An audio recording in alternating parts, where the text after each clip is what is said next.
이어가겠습니다. 하나님을 아는 것과 믿는 것의 차이점에 몇 가지가 있더라고요. 성경을 막 나름 진짜 한번 공부해본다고 해봤는데, 하나님을 그냥 아는, 지식적으로 알면 하나님이 말씀해 주시는 이런 죄에 대해서 얘기해 줄 때 반성이 들어요. 두려운 마음이 있어요. 정말 내가 하나님 앞에 이런 죄인인가? 그리고 두려움이 듭니다. 그러나 하나님을 멀리합니다. 그러나 믿는 사람은, 믿는다는 마음을 가지면 그 하나님의 말씀이 내 마음의 죄를 지적하고 드러낼 때 두려운 마음이 들지만 그 하나님 앞에 나아가는 거예요. 그게 차이점이 있더라고요. 그래서 그것을 어떻게 성경은 그 단어를 얘기하냐면 회개라고 그럽니다. 돌아가는 거예요. 나에게 말씀하시는 그분께 돌아가지. 아담과 하와가 하나님 앞에 범죄를 했습니다. 맞죠? 선악과를 따먹지 말라고 한 그 하나님의 엄의한 말씀을 무시한 거예요. 그래서 하나님과의 관계가 깨어졌습니다. 그게 죄예요. 그럼에도 불구하고 하나님이 아담아 내가 어디 있느냐 하고 또다시 찾아오세요. 하나님 내가 두려워서 숨었습니다. 이거는 하나님을 아는 거예요. 하나님을 믿는다면 그 하나님 앞에 나가서 그 하나님께 지은 죄에 대해서 그대로 자백하고 그 용서해 줄 분에게 용서를 구하는 게 회개예요.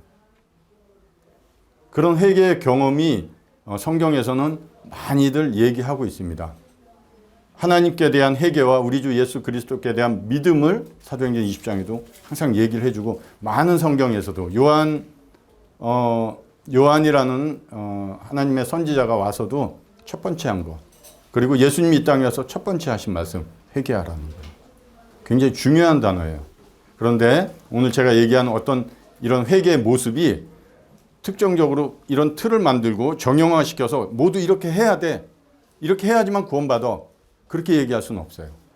다만 그런 방법이 성경의 많은 부분에 나와 있다는 거예요. 그래서 내가 그렇지 않고 있다고 해서 구원받지 못한다는 건 아니에요. 왜 그러냐면 하나님이 먼저 찾아오셨어요. 예수님이 먼저 찾아가서 그 요한복음 5장에도 정말 자기 병을 낫고자 하는 사람을 찾아가서 예수님이 그에게 낫고자 하느냐 얘기해도 그는 엉뚱한 얘기를 합니다. 그래도 하나님의 은혜는 그가 부족하고 모자르고 지식이 없다 할지라도 하나님의 은혜가 전해지는 것은 멈춰지질 않습니다. 그게 하나님의 은혜예요. 사람의 상태에 따라서 하나님의 은혜가 달라지지는 않는 겁니다. 그래서 꼭 그렇게 막 하나님을 찾아가고 죄를 고백하고 꼭 그런 모습이 정형화되는 건 아니지만 많은 성경에 그런 내용이 있고, 특히 그런 모습이 없더라도 하나님을, 예수님을 만난 사람들의 대표적인 특징은 죄 문제를 다루세요. 하나님이 분명히 자신 안에 어떤 죄 문제, 자신이 갖고 있는 문제점을 깨닫게 해주세요. 그 문제점을 예수님과 얘기를 나누고 예수님이 결국 어떠한 분인지를 고백하는 단계까지 가는 게 공통적인 죄인이 구원받는 특징이에요. 그래서 오늘 특별히 먼저 많은 부분을 얘기하고 있는 회개, 계속해서 왜 자꾸 제가 이런 얘기들을 학생들에게나 구도자들에게 많이 하냐면, 믿음은 나에게서 나오는 게 아닙니다. 죄도 나에게서 나오지 않았어요. 외부로부터 왔어요. 우리 존귀한 존재예요. 그렇기 때문에 구원해 주시는 거예요. 죄가 나를 외부로부터 와서 나를 끌고 간 거예요. 구원도 외부로부터 오는 거예요. 믿음도 외부로부터 오는 겁니다. 나에게서 나올 수 있는 건 없어요. 그렇기 때문에 그 믿음도 구해야 되는 거예요.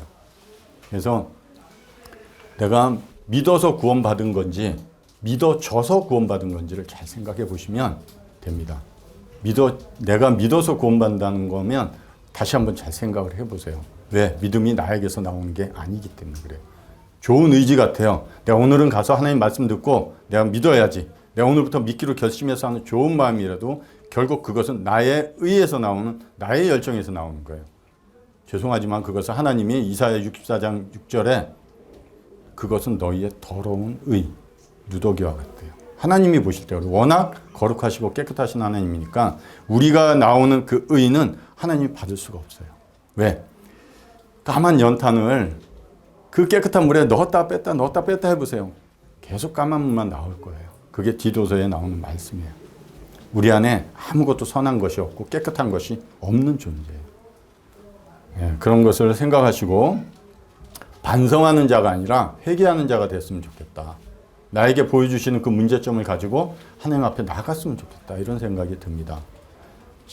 대체적으로 잘 안 그래요. 그냥 좋은 말씀 듣고 돌아가서 일상의 바쁜 생활, 그리고 내가 해야 될 일들을 먼저 하다 보니까 정말 심각한 이 문제를 가지고 하나님 앞에 가서 정말 제가 이런지, 제가 자꾸 이런 말을 듣는데 제가 정말 이런 존재인지 제가 말씀을 통해서 그게 거울이 돼서 제 모습을 좀 볼 수 있게 해달라고. 봐야지 제가 가서 씻든지 치료를 하든지 닦든지 할 텐데 아니 보여달라고. 정말 제가 얼마나 심각한 죄 문제가 있는지 직시하게 해달라고 하나님께 기도하시면 하나님 보여주세요. 오늘 회개와 죄사함 그리고 화목 이런 주제를 가지고 말씀을 전하겠습니다. 내가 누군가에게 잘못을 하면 내 잘못을 잘못한 대상에게 가서 용서를 구해야 됩니다. 그리고 그 분이 나를 용서해 줘야지만 내가 용서를 받는 거예요. 단순히 그분이 너무 참 인자하고 좋은 분이에요. 그렇기 때문에 내가 그분을 잘 아는데 그분은 내가 꼭 이렇게 얘기 안 해도 나를 벌써 용서하셨을 거야. 내 생각이에요. 그거는. 그렇지 않아요. 그럼 화목한 관계가 될 수가 없어요. 내가 뭔가 문제점이 있다고 하나님에 대한 문제점이 내게 있다면 그 문제점을 아셔야 돼요. 그렇지 않고 두리뭉실하게 그냥 하나님이 내 죄 때문에 죽으셨고 나는 그걸 인정하고 받아들이면 난 죄사함 받고 나는 이제 천국 가는 그런 자야. 구원받은 거야. 어떻게 보면 논리는 간단한데 그 과정에 그런 하나님으로부터 그 죄 문제를 다루는 내용은 없어요. 사람이 죄 문제를 스스로 얘기하기가 싫어합니다. 그 죄성이 그래요. 아담 자체를 봐도 아담이 범죄해서 우리까지 범죄했다. 나를 그 에덴 동산에 데려놔도 똑같이 그런 모습으로 나오는 존재예요. 왜? 지금까지 하나님이 여러분들에게 기회를 주고 회개할 말씀을 보내고 사람들을 통해서 하나님이 어떠한 분인지 그 안에 있는 죄악이 어떠한 악한 것인지를 얘기함에도 불구하고 하나님 앞에 엎드리지 않는 것. 그게 여전히 숨어있는 여러분들의 모습입니다. 직시하셔야 돼요. 기분 나쁘게 들으실 게 아니에요. 교회 오면 사람들이 싫어하는 게 있어요. 죄 그런다고. 그 문제를 안 다루고 하나님과의 관계가 회복될 수는 없어요. 그럼 그게 뭔지를 잘 아셔야 돼요. 뭔지를. 단순히 죄와 죄들에 관해서 성경은 얘기합니다.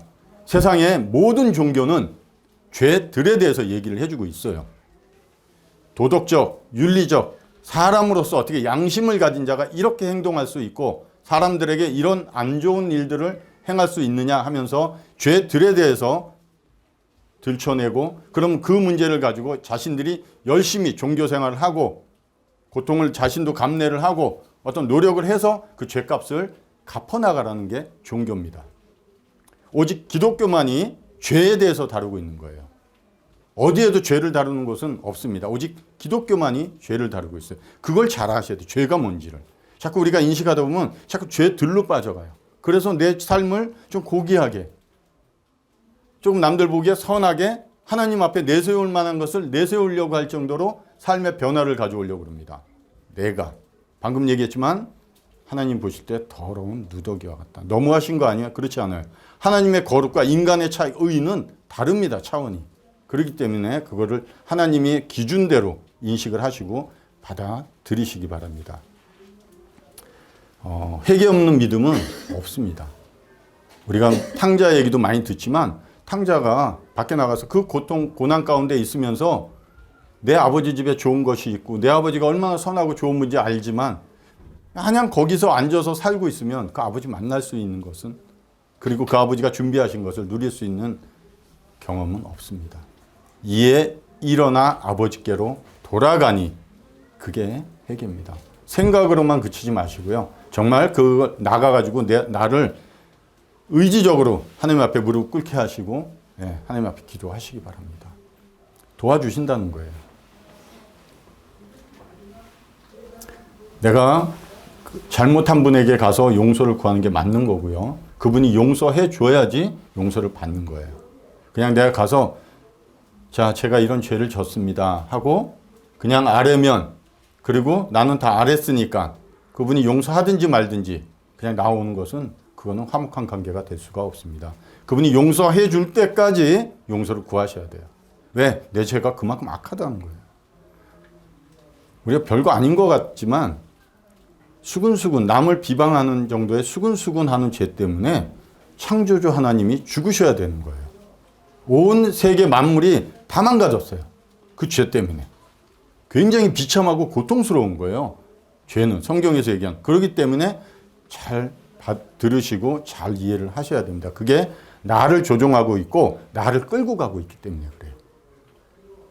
죄는 외부에서 들어왔다고 말씀드렸습니다. 그걸 잘라야 돼요. 그 고리를. 그렇지 않으면 지옥까지 끌려 들어갈 거예요. 분명히 지옥은 여러분들 보내려고 만든 게 아니라고 하나님이 얘기해 주세요. 하나님을 반역한 그들은 죄가 외부에서 안 들어왔어요. 사단은. 자기 속에서 나왔어요. 그들의 존재는 용서받을 수가 없어요. 그렇기 때문에 그들을 위해서 지옥을 예비했다고 하나님 말씀하는데 같이 끌려가는 자가 있다는 거예요. 묶여서. 네. 그게 안타깝다는 거예요. 하나님. 오죽 안타까우면 자신이 친히 나무에 달려 그 몸으로 우리의 죄값을 담당하실 정도로. 자, 그냥 이야기, 은혜구나 하는 거 아니라 내 안의 모습을 보게 되면 제가 그 문제를 가지고 나갈 거예요. 최근 엊그제 뉴스를 보니까 비행기가 이륙을 하고 1시간 반 정도 가다가 회항을 했어요. 다시 1시간 반 돌아서 공항에 착륙했습니다. 왜? 회항한 이유가 돌아온 거죠. 비행기가 항로에서 다시 돌아왔어요. 회개는 하나님께로 다시 돌아가는 거지만 왜 회항을 한가 봤더니 그 조종석에서 계기판에 비행기의 이상 신호를 보내온 거예요. 그 컴퓨터가 다 연결되어 있으니까 그러니까 조종사는 그것을 믿고 그 판단하에 비행기를 회항시켰습니다. 자기 생각으로 아예 괜찮겠지 하고 갔으면 아주 무서운 결말이 일어날 수도 있었을 것입니다. 그렇기 때문에 회항하는 그런 비행기, 그래서 안전점검을 하고 시간이 걸렸지만 다시 목적지까지 안전하게 갔다는 뉴스를 듣게 됩니다. 제가 예전에 몇 년 전에 이 사진 한번 보여드리는데 한번 보겠습니다. 예, 아나요? 예. 몇 년도죠? 알면서 2001년도에 미국 뉴욕에 있는 무역센터입니다. 지금 한 대는 벌써 폭발을 했고요. 두 번째 비행기가 바로 부딪히기 직전입니다. 어마어마했죠. 굉장히 무서운 사건. 제가 웬만한 거 보고 이렇게 이렇게 두려움을 안 떠는데 굉장히 무서웠어요. 왜 더 무서웠냐면 이 비행기가 납치된 상황 가운데 그 안에 있던 승객들이 부모님에게, 그렇죠?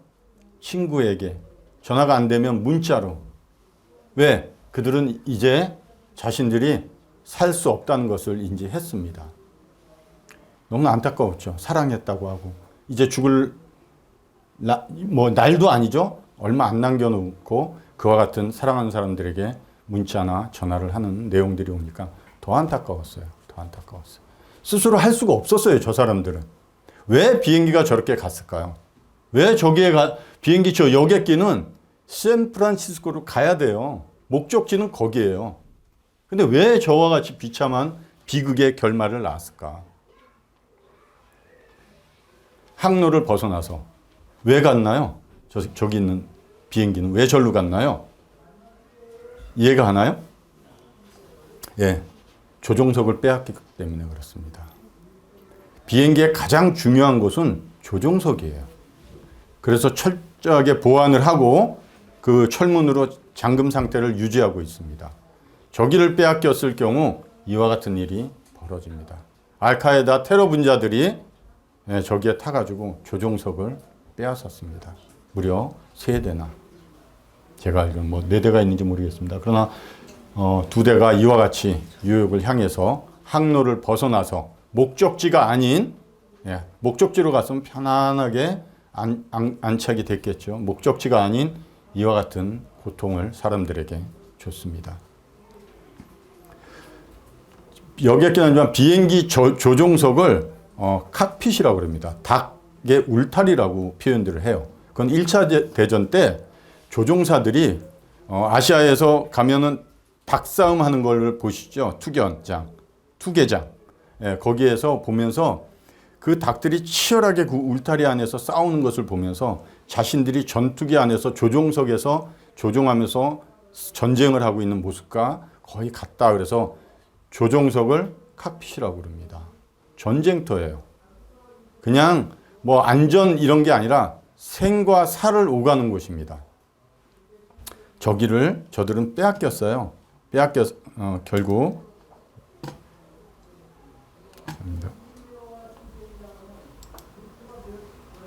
예, 이 말씀 한번 읽겠습니다. 도둑이 오는 것은 도둑질하고 죽이고 멸망시키려는 것뿐이요 내가 온 것은 양으로 생명을 얻게 하고 더 풍성히 얻게 하려 하는 것이다. 우리 마음에 다들 마음 먹은 대로 사는 거예요. 그런데 내가 마음 먹은 대로 살 수도 없어요. 그렇게 살아온 사람도 없고요. 왜? 내가 주인이 아니니까. 내가 주인인 것처럼 내가 마음 먹고 내가 계획하면 다 될 것처럼 해봅니다. 그렇게 살아온 분이 없을 거예요. 돈이나 어떤 권력으로도 될 수 없는 게 내 인생입니다. 왜? 내 주인이 따로 있기 때문에 그래요. 그 내 마음에 누가 주인이냐? 여러분이 주인이에요. 불완전한 내가 주인입니다. 누구에게 이용을 당하면서 사단에게. 그는 도적질하고 멸망시키려고 내 마음에 와 있는 것입니다. 은근슬쩍 사단은 하나님 없어라고 얘기 안 해요. 하나님을 인정하고 다만 그 하나님을 사람들이 올바로 찾아가지 못하게 방해를 합니다. 여전히.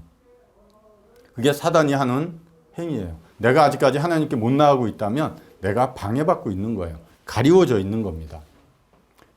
이 사단은 내 마음에 와서 나를 야 너의 인생이잖아. 너가 열심히 하면 되는 거야. 네가 마음 먹기 나름이지. 여지껏 그렇게 배워왔습니다. 어디서? 세상에서. 그럼 그렇게 되었느냐? 조금 일부 되는 것을 전부라고 여기려고 생각을 하면 안 되죠. 그는 결국 우리를 저와 같이 멸망으로 이끌어갈 것입니다. 하나님이 이사야 43장 7절에 사람을 만든 목적을 분명히 해놨어요. 하나님의 영광을 위해서 내가 그를 지었고 그를 만들었다고.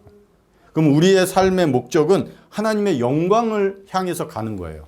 내 말이나 행위, 삶의 목적은 그저 하나님의 영광을 위해서 올바른 항해를 해 가야 됩니다. 누가 운전을 하면서? 하나님이. 그런데 그 하나님을 멀리하고 내가 운전석에 앉았어요. 결국 멸망으로 가고 있습니다. 아까 남은 비행기 한 대가 한참 있다가 돌다가 결정할까요? 아닙니다. 바로 가고 있어요. 저걸 돌릴 수 있는 사람이 없습니다. 여러분 마음이 뒤에 앉은 승객처럼 야 정말 잘못된 거 알지만 저걸 회양시키고 이 일이 일어나지 않게 할 수 있는 능력이 있었는가? 아무도 없다는 거예요. 누구도 할 수 없습니다. 이거는. 오직 하나님만이. 그 비행기 조종석에 누가 앉느냐에 따라서 내 인생의 방향이, 내 인생의 결과가 달라질 거예요.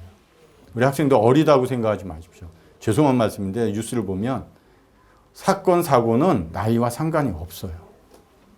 누구에게나 임하는 게 재앙이라고 성경도 얘기합니다. 그러나 예수님이 오셨습니다.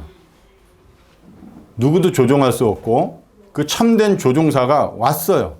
내 인생의 주인으로 내 인생의 마음의 조종사가 되기 위해서 오셨어요. 그럼 맡기면 돼요. 그러나 내가 한번 앉은 자리에서 일어나기가 싫습니다. 그게 죄예요.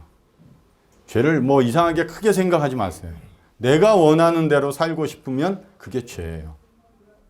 왜? 그건 하나님과 반대로 살아가니까.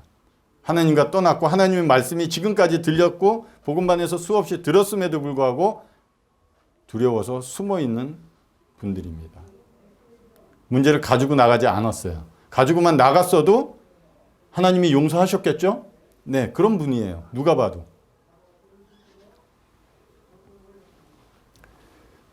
성경은 모든 사람이 죄인이라고 합니다. 제가 읽겠습니다. 로마서 3장 23절. 모든 사람이 죄를 범하였음에 하나님의 영광에 이르지 못했다. 네, 죄 때문에 그러니까 하나님의 목적으로 갈 수가 없는 거예요. 왜? 조종석에 사탄이 나를 앉혀놓고서 조종하고 있어요. 성경은 모든 사람이 죄인이라고 합니다. 그래서 그 죄로 인해서 정죄함을 받고 있다고 말씀을 해요. 그러나 그 정죄함, 죄사함을 얻을 수 있다고도 얘기를 하고 있습니다. 문제점을 얘기해주고 방법도 알려주고 있습니다. 그럼 그 죄사함을 받으려면 어떻게 해야 되나? 어떻게 해야 되나? 앞에서 말씀드렸다시피 내가 무슨 잘못을 했고 누구에게 잘못을 했고 그럼 그분이 나를 어떻게 용서하시는지를 인식해야 되는 거예요. 그러기 위해서 먼저 내 문제를 올바로 볼 줄 알았으면 좋겠습니다. 내 안에 있는 죄가 얼마나 심각한지를 제대로 봤으면 좋겠어요. 그래야지 그 문제를 가지고 용서할 수 있는 분에게 나아갈 거예요. 마가복음 2장 17절에도 예수님이 자신의 의사로 이 땅에 와서 부르는 게 의인을 부르는 것이 아니라 죄인을 부른다고 합니다. 의사가 환자를 부르는 거예요. 다음 환자 들어오시라고. 옆에 분 들어가지 저는 안 들어갑니다. 병원 가도. 왜? 저는 안 아프니까. 제 속에 있는 걸 한번 검사를 해봐야 되겠어요. 뭐가 있을지 모르겠습니다. 그런데 만일 뭔가 느낌이 있든 아니면 내가 검사를 해서 문제점이 나타나면 그렇구나, 나는 이렇구나 하고 돌아가시겠습니까? 그 의사한테 가서 치료를 요청을 하시겠습니까? 안 한다는 거예요. 안 한다. 예레미야 8장 22절에도 야, 길르앗에 유황이 있지 아니하냐. 이스라엘 백성에게 의사가 있지 아니하냐. 근데 왜 찾아가서 약도 안 달라고 그러고 왜 치료도 안 받는지 하나님이 보실 때 너무 이상하다는 거예요. 왜? 사람으로서는, 정상적인 사람으로서는 당연히 할 일인데도 불구하고 유황은 약제입니다. 약이 있어서 약국에 가서라도 약을 먹든 의사에 가서 치료를 받든 해야 되는 게 우리의 그냥 이상적인 생각이에요. 그런데도 안 하고 있는 걸 하나님이 보실 때 이상하다는 거예요. 왜 안 나오는지. 그렇게 얘기해주고 그 안에 있는 것이 어떤 악한 것이 너무나 안 좋은 죄병이 있음을 얘기해줘도 그럼 하나님 저 정말 한번 다시 그런지 다시 한번 검진해 주세요. 다시 한번 정확히 보고 싶습니다. 그래서 하나님 앞에 나가서 좀 구하고 정말 그런 거 있을 때 그러면 저 이 병 어떻게 치료해야 됩니까? 그러면서 전문적인 그 의사를 찾아가서 우리가 치료 방법을 구하듯 예수님께 나가면 그거 알려주신다고 하는데도 안 나오는 그 모습을 보고 하나님이 지금도 이상하시다는 거예요. 이상하다.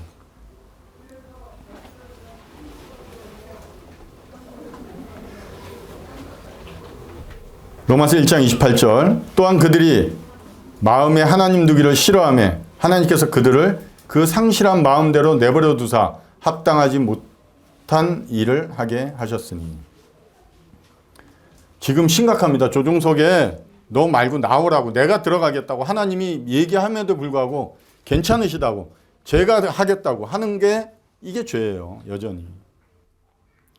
어떤 분이 그 그림을 그리면서 내 마음에 동그란 원 안에 의자를 놓고 누가 앉아있냐고 물어볼 때 내가 앉아있는 게 죄고 거기에 하나님이 앉으면 이제 구원이라고. 예, 간단해요. 단순해요. 내 삶의 주인이 누구냐에 따라서 죄와 구원의 문제가 갈립니다. 내가 할 수 없기 때문에 하나님이 하시겠다는 거예요. 도와주시겠다는 거예요. 그 손을 내미는데도 불구하고 내 마음의 문을 닫고 있는 거예요. 누가? 내가 스스로. 정말 그런가 하고 정말 하나님 그래요? 사도행전에 베레아라는 지역의 사람들이 그 말씀, 하나님 말씀을 날마다 들으면서 정말 하나님의 말씀이 그런가? 하고 상고했대요. 고민해보고 연구하고 찾아봤대요. 그 중에 믿는 자가 많았다고 그럽니다. 다 믿는다고 나오진 않았어요.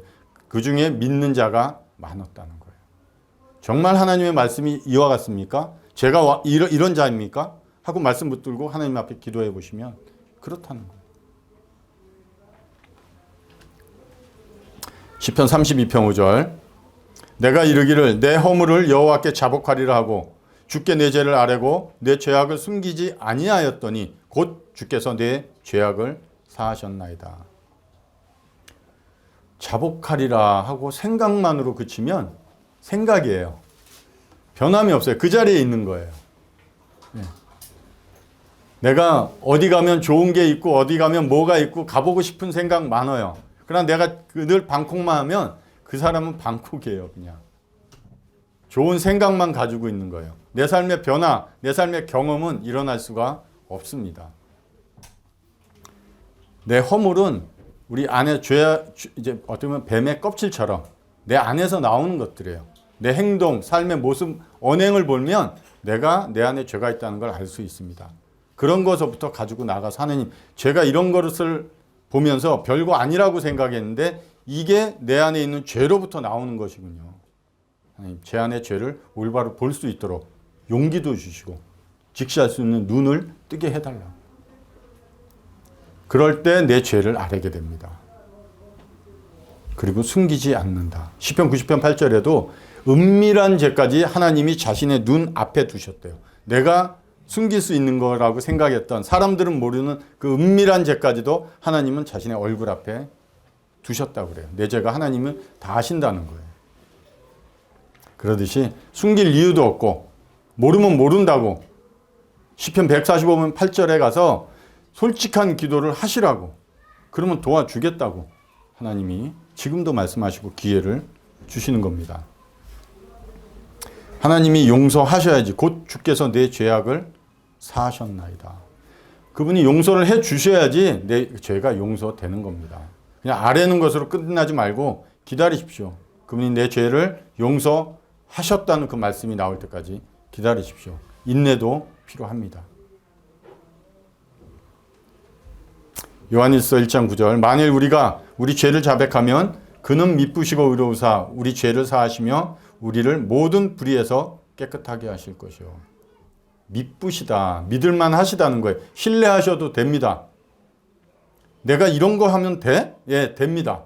내가 그냥 가서 이렇게 고백하고 얘기하면 돼? 예, 됩니다.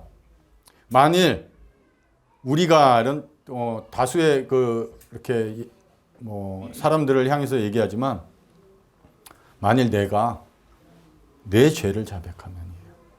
구원은 각자에 이루어지는 겁니다. 전체적으로 단체로 움직이는 구원이 아니에요. 하나님은 믿을만 하십니다. 믿을만 하시기 때문에 나의 죄 문제, 하나님과 끊어졌던, 내가 하나님을 멀리하고 내 마음대로 살아갔던 그 죄 문제만을 해결할 뿐만 아니라 의롭지 못한 행위들, 내가 하나님을 멀리하면서 내 마음대로 생각하면서 살아갔던 모든 행위와 말들에 대해서도 하나님이 깨끗하게 해주신다는 거예요. 편파적인 것 같기도 하고 그러는데 그렇지 않습니다. 하나님 자신의 사람들을 보호하세요. 근데 자신의 사람이 정해져 있나요? 아닙니다. 모든 사람이 하나님의 사람이에요. 모든 사람이 하나님의 영광을 나타낼 수 있는 존재로 지음받았고 하나님이 모든 사람을 귀하게 여기시는 겁니다. 시편 51편 4절에 다윗이라는 사람이 고백을 했어요. 내가 주께만 범죄하여 주의 목전에 악을 행하였사오니 주께서 말씀하실 때 의로우시다 하고 주께서 심판하실 때 순전하시다 하리라. 다윗은 자기가 범죄한 사람이 대상이 누군지를 알았어요.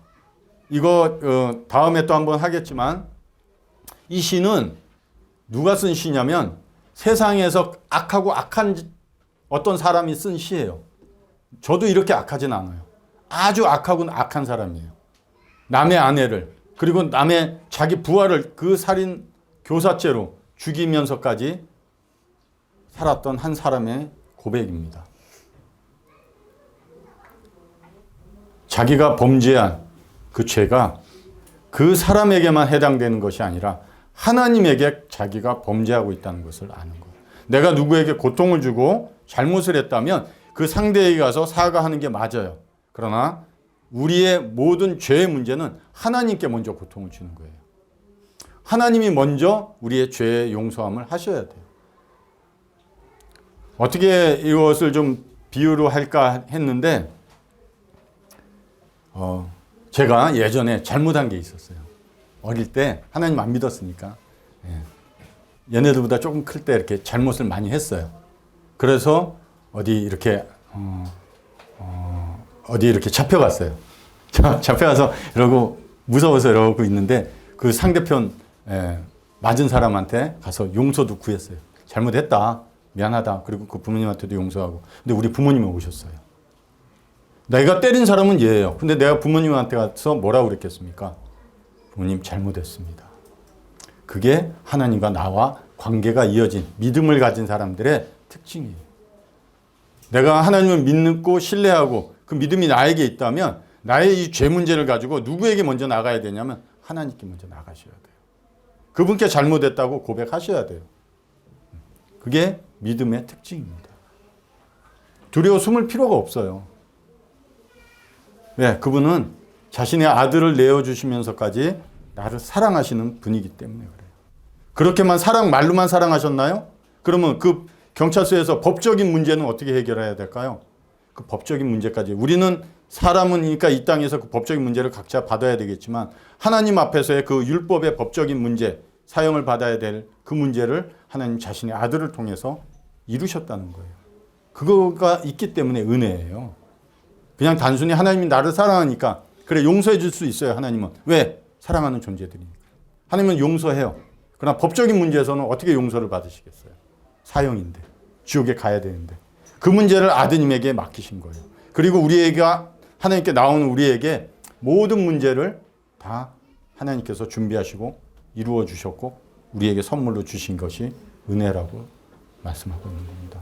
누가 그 은혜의 선물을 받고 싶은가요? 누가복음 15장 탕자의 비유에서도 18절에 내가 일어나 아버지께 가서 이르기를 아버지 내가 하늘과 아버지께 죄를 지었사오니 이 탕자가 떠날 때는 하나님에 대한 인식에 대한 내용이 없었습니다. 그러나 거기서 고생하고 돌아올 때 자신이 정말 아버지를 떠나서 지금까지 살아왔던 그 모습이 아버지한테 잘못을 했다고 인정을 합니다. 그래서 아버지에게 가서 용서를 구하려고 합니다. 그러나 그 앞에 어떤 분에게 먼저 하늘에 먼저 한다는 거예요. 이제 하나님을 인식하는 자가 된 거예요. 그런 자가 돌아오면서 누구에게 먼저 회개를 하느냐? 하나님께 먼저 잘못을 구하는 거예요. 용서를 구하는 게 믿음을 가진 사람이고 회개하는 사람의 특징이라는 거예요.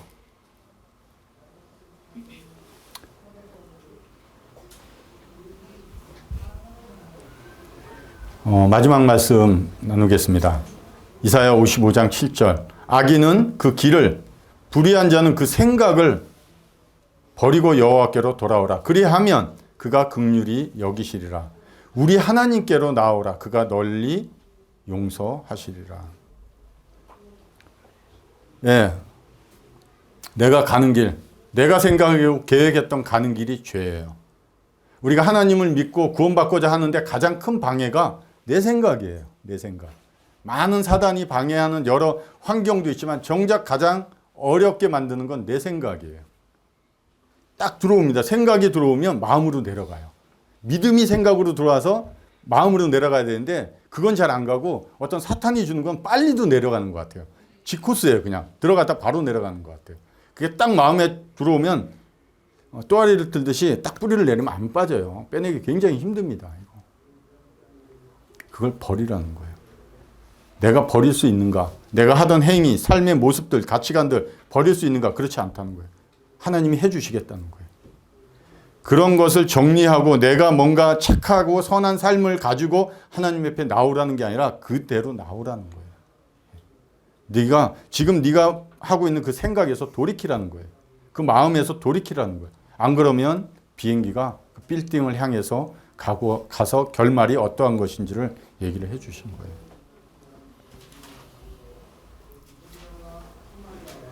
하나님께서 이 모든 문제를 스스로 다 준비하셨습니다. 그리고 여러분들에게 그것을 잘 포장해서 선물로 주기를 기뻐하고 기다리세요. 내가 안 가는 것, 그렇죠? 내 생각을 내려놓는 것, 이게 쉽지는 않습니다. 그러나 하나님께서 도우시고 하나님께서 오늘도 변함없이 말씀해 주시는 거예요. 어디로 돌아가야 될지 딴 데 가지 말고 하나님께로 돌아오시기 바랍니다. 오늘 딴 데 가서 엎드려서 그냥 모르겠습니다. 하나님께 기도하시겠죠. 예, 하나님께 기도하셔야 돼요. 하나님께 기도하시고 성경을 펴시고 정말 하나님께서 말씀하신 그 죄들 모든 사람에게 공통적으로 얘기했어요. 왜? 동일하니까. 그것을 가지고 내 앞에 나오라는 거예요. 하나님 보여주십시오. 그러면. 그리고 말씀해 주십시오. 제가 듣겠습니다. 오늘 이 문제를 가지고 돌아가셔서 엎드려 보십시오. 그러지 않는 게 죄예요. 여전히 아담의 그 모습들, 하나님이 성경의 역사들을 자세하게 기록해 놓으신 것은 하나님의 어떠하심도 있지만 그것을 통해서 배우라는 거예요.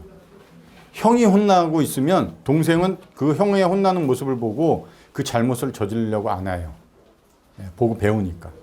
성경의 구약의 역사들을 통해서 배우십시오. 하나님이 이러한 분이구나.